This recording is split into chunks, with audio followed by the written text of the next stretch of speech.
Hi there, and welcome to my first video. I'm Rebuilds, and I love to build and craft things, but not as much as I love Resident Evil. So I decided to make a YouTube channel vaguely based on crafting and building things from the Resident Evil games.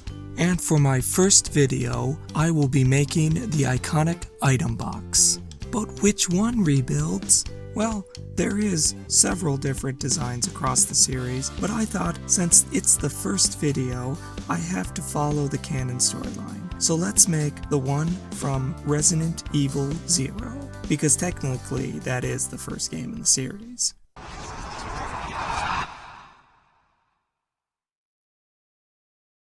Huh. Well, this is embarrassing, but I seem to have forgotten where the item box was in 0, so I guess we'll make the stank booty one from Resident Evil 1996. You know, I could just cheat and use this Dollar Tree box and build the whole item box out of this.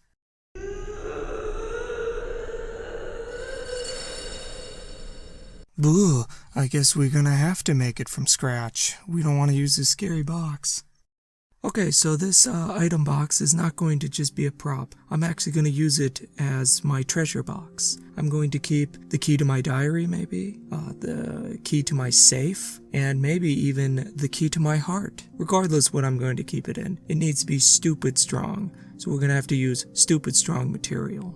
The material I decided on is heavy chipboard or glorified cardboard. I chose this because it's really strong, and this particular piece came off the back of a old Chester drawer that I no longer use anymore. Here I'm using a ruler to measure out the size of the item box. If editing Rebuilds is on point, he will bring up the measurements I used. All the measurements will be in inches because editing Rebuilds is an American. And yes, I know, I'm using a ruler that's clearly centimeters and millimeters, but this was just the only ruler I had on my desk at the time. Yeah, I'll go with that lie. Moving on quickly from the boring measurement part, I'm going to start cutting these out with one of my friends, box cutter, yellow box cutter. His friendship cuts real deep, literally. This piece is one of the front sides of the box, and we're going to need 2, because 1 is the loneliest number. Next, I'm cutting out the side wall of the item box, and once again, we're going to need 2 of these delicious graham crackers. Ooh, what part is he cutting out now? Oh, the bottom. Right. Okay, next is another friend, painter's tape. He's a friend who always sticks around. Here's a big brain move. When you're using slow drying glue, like I am, use painter's tape to hold everything together. Of course, you could always use hot glue. I didn't here because me and the hot glue gun are fighting because he has a hot temper. Alright, there's nothing left to do but let the glue dry. I'm gonna just drink my coffee right here. It's about 3 a.m. where I am right now, and I say a cup of caffeine is exactly what my insomniac brain needs. See you when the glue is dry. Okay, approximately 5 days later, the glue is now dry, and we're gonna remove all this painter's tape.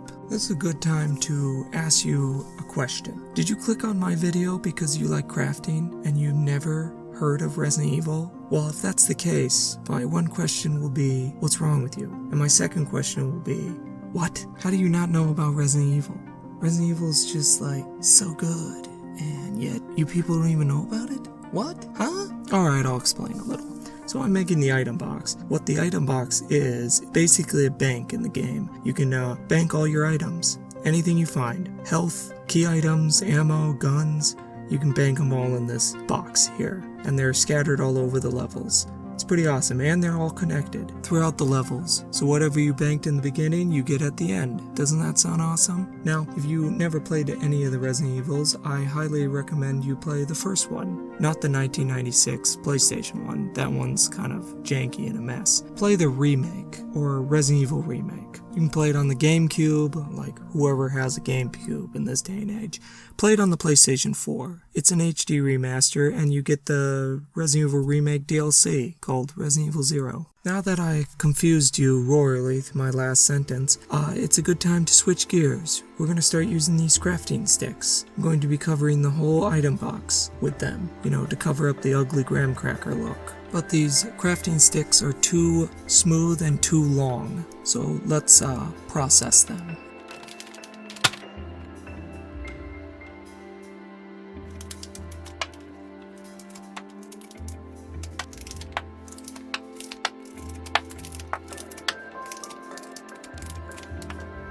Alright, that takes care of the roundness of them. But next we gotta deal with the smoothness about them. The reason why I'm going to rough up these sticks is because the item box in my mind has been sitting in the mansion for many years, and it's old and tired, and the way I'm going to emphasize that is by beating the tar out of the sticks with my X-Acto knife. I'm gonna shut up right now because I want you to listen to what I had to listen to for about 20 minutes.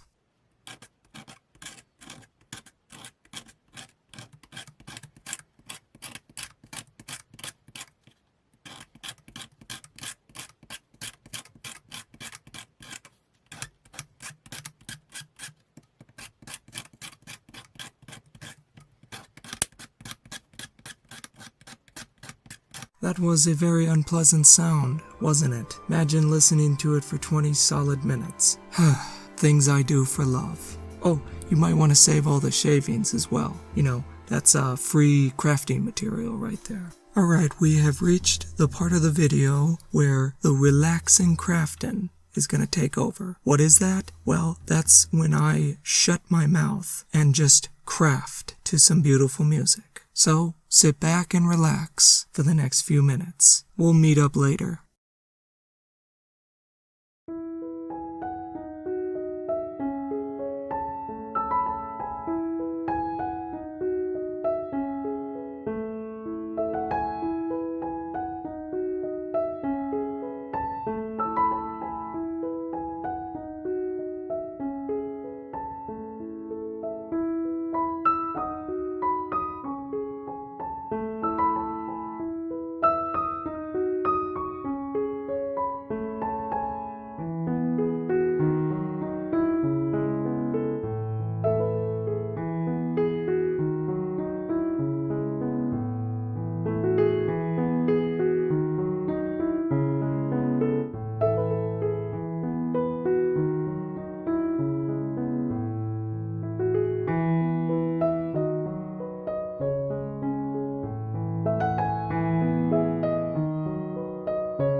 Okay, the main construction of the item box is done.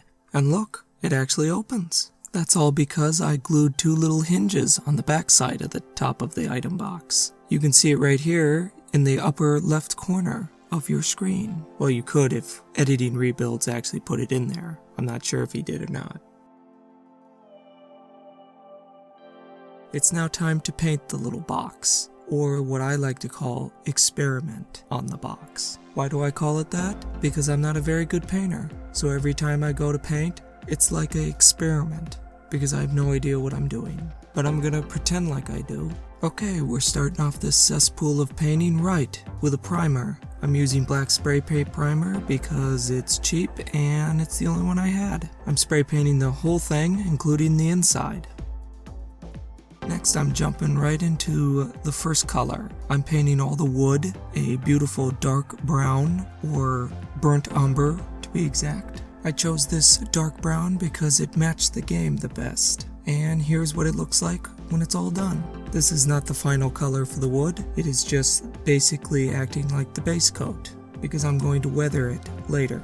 Next, I'll be painting the metal strips. Now, the gray you see me applying is not the final color. I'm actually going to be using a metallic silver. I'm just laying down a light gray because if I learned anything about using metallics, they take approximately 100 coats for good coverage. So I had my bright idea of putting down a layer of light gray first. Then the silver metallic paint will only take about 50 coats. After the dull gray paint dried, I applied my silver metallic, and I have to say, once I did, it really started to look like the item box to me, or at least the one from the original game. And with that, we are done with the painting, but we can't celebrate just yet because we gotta stumble right into the weathering stage. To start this weathering stage off, I'm going to use a very reddish brown, and I'm going to wipe most of it off my brush with a paper towel because I will be using a dry brush technique. I'm doing this because I want to retain most of the color, the base color of the wood.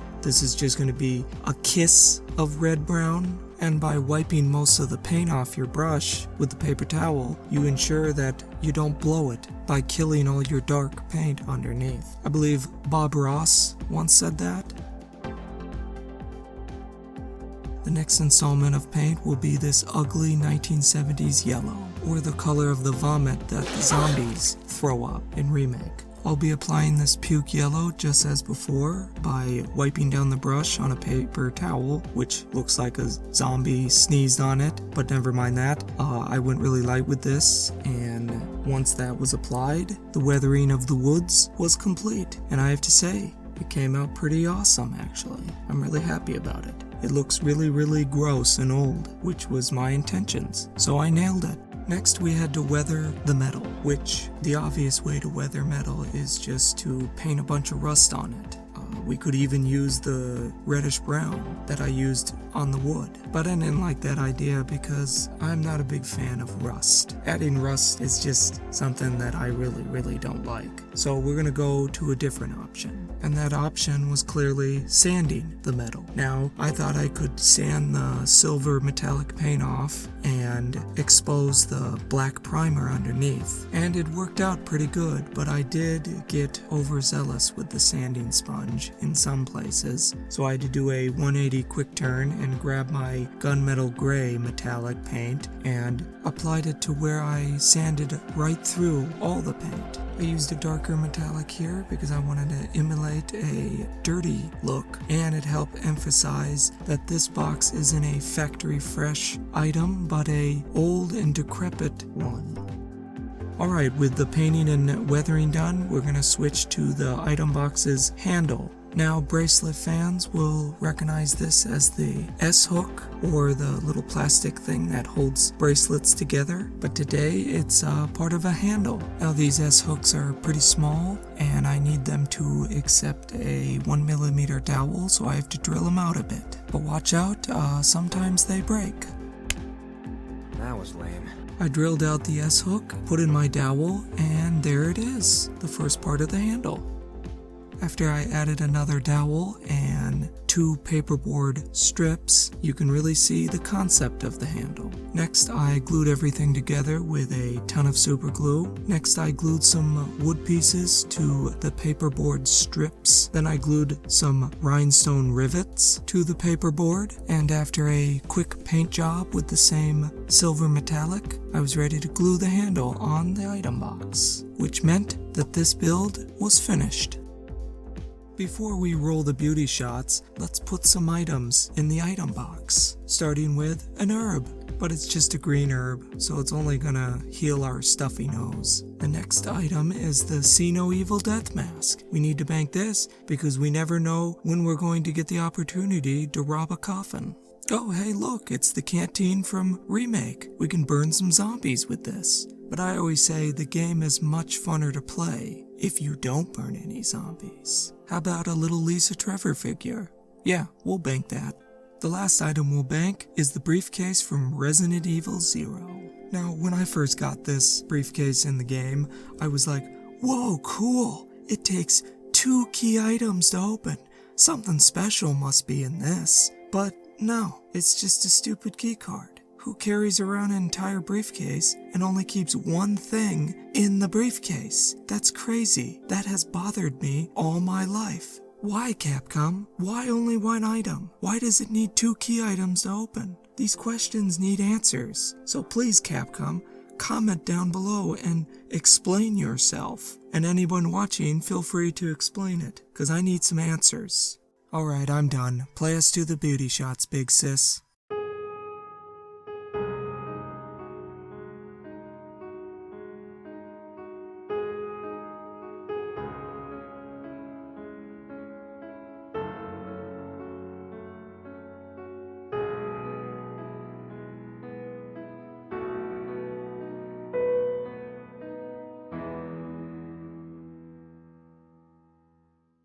Well friends, we have reached the end of Rebuild's first video. I thank you all for sticking around and staying into the end. If you like this video, give it a like. And if you want to see Rebuilds build back better, consider subscribing to the channel. It would really help Rebuilds make America great again. Jokes aside, I have a lot of fun things planned involving Resident Evil and other games, movies, and anime related things. Alright, I gotta go. I'm actually editing this on my break at the lab. A break that is over, so I gotta go. I don't want to keep Dr. Birkin waiting. Him and his wife are quite the slave drivers. Alright, I'll see you in the next video. And always remember, be kind and rewind.